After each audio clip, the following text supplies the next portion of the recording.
ئەندامانی کۆمەڵی دادگەری کوردستان لە ئەنجومەنی پارێزگاکانی هەرێمی کوردستان دەستیان لە کار کێشایەوە. بەهۆی نەمانی شەرعیەت و بەسەرچوونی ماوەی یاسای ئەنجومەنی پارێزگاکانی هەرێم بە بڕیاری سەرکردایەتی حیزبەکەیان، ئەندامانی کۆمەڵ لە ئەنجومەنی پارێزگای سلێمانی و هەولێر کۆتاییان بە کارەکانیان هێنا و دەستیان لە کار کێشایەوە. کۆمەڵ لە ئەنجومەنی پارێزگاکانی سلێمانی و هەولێر، کۆمەڵ لە هەڵبژاردننی 2014 ئەنجومەنی پارێزگاکانی هەرێمی کوردستان 2 کورسی ئەنجومەنی پارێزگای سلێمانی و 1 کورسی ئەنجومەنی پارێزگای هەولێری بەدەست هێنا.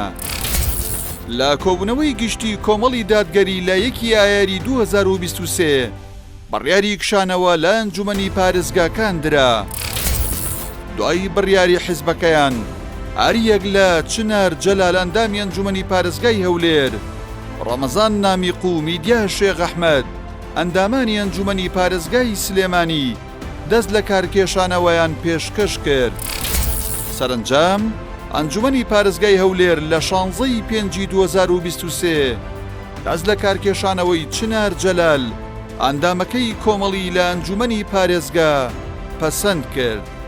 لە 9 هەشتی 2023 ئەنجومەنی پارێزگای سلێمانی دەست لە کارکێشانەوەی هەریەک لە ڕەمەزان نامیق و میدیا شێخ ئەحمەد ئەندامانی کۆمەڵی لە ئەنجومەنی پارێزگا پەسەند کرد.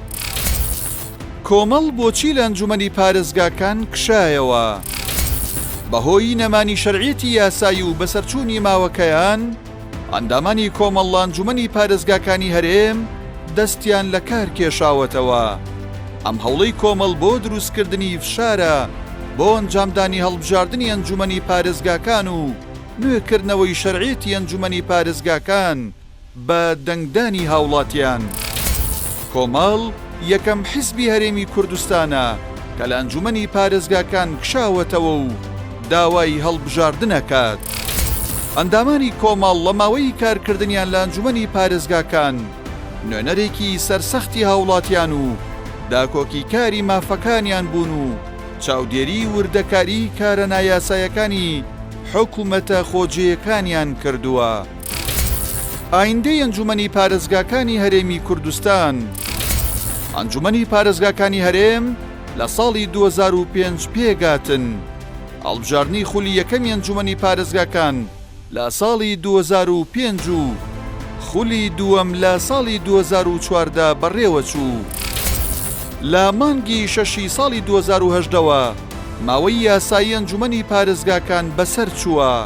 پەرلەمانی کوردستان لە ساڵی 2019 ماوەی یاسایی ئەنجومەنی پارێزگاکانی تا هەڵبژاردننی داهات و درێژ کردەوە. بەڵام کارەکەی پەرلەمان بۆ درێژەدان بەکاری ئەنجومەنەکان ئاو شێوەی درێژکردنەوەی تەمەنی خۆی نایاساییە. ئەنجومەنی پارێزگاکانی هەرێم کاریان چاودێریکردن، پەسەندکردنی بودجە و پرۆژەکان و دانان و لادانی پارێزگارە. بۆ گەڕانەوەی شەرعیەت بۆ ئەنجومەنەکان دەبێت هەڵبژاردن بەڕێوە بچێت.